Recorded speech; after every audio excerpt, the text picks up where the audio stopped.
Yes, ఈ ఈ frame కదా మనకు కావాల్సింది. Yes, thank you so much. So yes, మరి ఆలస్యం చేయకుండా నాగ చైతన్య గారి విషెస్, నాగ చైతన్య గారి మాటలు విందాము. సో ఎస్, ఓవర్ టు నాగ చైతన్య గారు. అందరికీ నమస్కారం.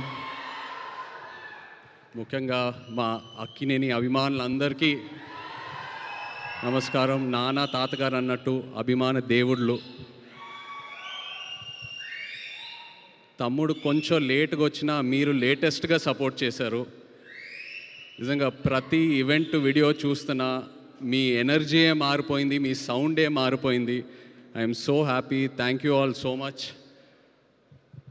ఇంకా తమ్ముడు విషయంకి వస్తే, నాకు అఖిల్ ఎప్పుడు హీరో అయ్యాడంటే ఈ కథ ఒప్పుకున్నప్పుడే. ఎందుకంటే నాకు ఈ కథ తెలుసు, నేను ఈ కథ విన్నాను. ఈ కథ విన్నాక యాజ్ అన్ యాక్టర్ నాకే ఒక చిన్న భయం వచ్చింది. అంటే ఇలాంటి రోల్స్ చేయాలంటే ఒక 20-25 మూవీస్ చేశాక ఒక ఎక్స్పీరియన్స్ వచ్చాక, అండ్ అదే కాకుండా యాజ్ అన్ యాక్టర్ మనం ఎప్పుడు ఒక మన రియల్ లైఫ్లో ఒక ఇన్స్పిరేషన్ తీసుకుంటాం, ఒక రెఫరెన్స్ పాయింట్ తీసుకుంటాం ఏ క్యారెక్టర్ చేసినా. బట్ లెనిన్లో ఉన్న క్యారెక్టర్కి తన రియల్ లైఫ్కి అసలు ఎలాంటి కంపారిజనే లేదు, ఎలాంటి కనెక్షన్ లేదు. అలాంటిది తను ఓన్ చేసుకొని అంత కష్టపడి చేశాడంటే he really became my hero from the day accepted the script. And ఒక అన్నయ్యగా, ఒక ఆడియన్స్గా, ఒక ఫ్యాన్గా చెప్తున్నా, I'm so proud of you brother. I'm so proud of you. I'm so happy for you.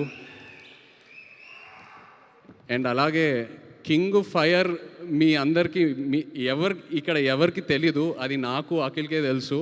నాన్న ఎలా ఉంటారో ఇంట్లో. ఆయన ఒక ఛాలెంజ్ ఏదైనా పెట్టుకుంటే, నేను రీసెంట్గా ఐ థింక్ మనం సినిమా టైంలో చూశాను, అండ్ బంగారాజ్ సినిమా టైంలో అసలు 5-6 మంత్స్లో ఆ సినిమా స్టార్ట్ చేసి సంక్రాంతికి రిలీజ్ చేసి అది హిట్ చేసి, అండ్ ఇప్పుడు లెనిన్ సినిమాకి చూశాను. అండ్ నాన్నతో ఏంటంటే నేను ఎప్పుడూ ఎక్స్ప్రెస్ చేస్తూ ఉంటా. ఇన్ఫ్యాక్ట్ లెనిన్ కథ వినిన తర్వాత కూడా నేను చెప్పాను, నాన్న ఇది చాలా పెద్ద కథ, చాలా పెద్ద రోల్. ఇప్పుడు ఒక కాంప్లెక్స్ లవ్ స్టోరీ ఉంది, చాలా అన్యూజువల్ ఎలిమెంట్స్ ఉన్నాయి ఈ సినిమాలో. ఇప్పుడు ఇది కరెక్టా అంటే నేను చేసి చూపిస్తా అన్నారు. అండ్ నాకు అదే biggest inspiration.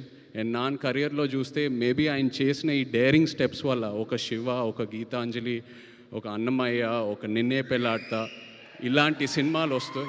So that is something I really appreciate from him. And ఎప్పుడూ ఒక ఇన్స్పిరేషన్లా తీసుకుంటాను. అండ్ అఫ్కోర్స్ మన వంశీ అసలు ఆ ప్రేమం టైంలో ఎలా ఉండేవాడు, అప్పుడు స్టేజ్ మీద ఎక్కి పిలిచి అసలు వంశీ ఏదో ఒక 2 మాటలు మాట్లాడాలన్నా కూడా అసలు సిగ్గుపడేవాడు. ఇప్పుడు చింటూ అన్న అంటున్నారు, ఏదేదో అంటున్నారు.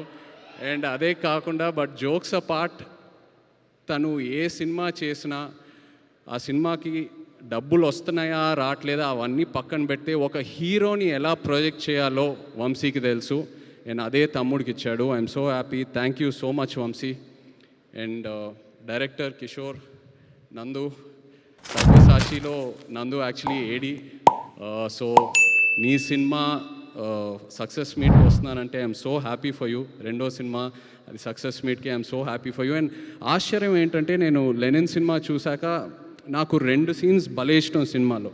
ఒకటి అఫ్కోర్స్ అఖిల్ది క్లైమాక్స్ పర్ఫార్మెన్స్, వాళ్ళ లాస్ట్ 20-25 మినిట్స్ ఎలా సినిమా అయితే హోల్డ్ చేశాడో అదొకటి. అండ్ అది కాకుండా విలన్ క్యారెక్టర్ వసంత్ ఒక సీన్ ఉంటుంది, అందరు రౌండప్ చేస్తారు, అక్కడ కంప్లీట్ డ్రామా ఓపెన్ అవుతుంది. I just love that scene. And నేను అది నందుకు చెప్పినప్పుడు తను చెప్పాడు, సార్ నేను అది టెస్ట్ షూట్ టైంలోనే ఆ సీన్ షూట్ చేశానని.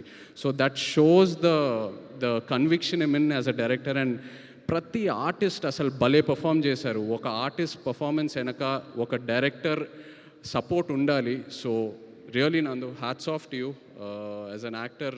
Really happy to see this and wish you all the best. Wishing the team all the very best. ఎవరైనా పేర్లు మర్చిపోయానంటే I'm sorry, but wishing you all the very best and big congrats to you. Most of all thank you నా baby సిసింద్రికి ఒక పెద్ద hit ఇచ్చినందుకు. ఎన్ని సినిమాలు ఏం చేసినా నాకు అఖిల్ ఎప్పుడు చిన్న సిసింద్రియే. I love him. Congrats brother, so proud of you. Thank you. Thank you so much Naga Chaitanya గారు.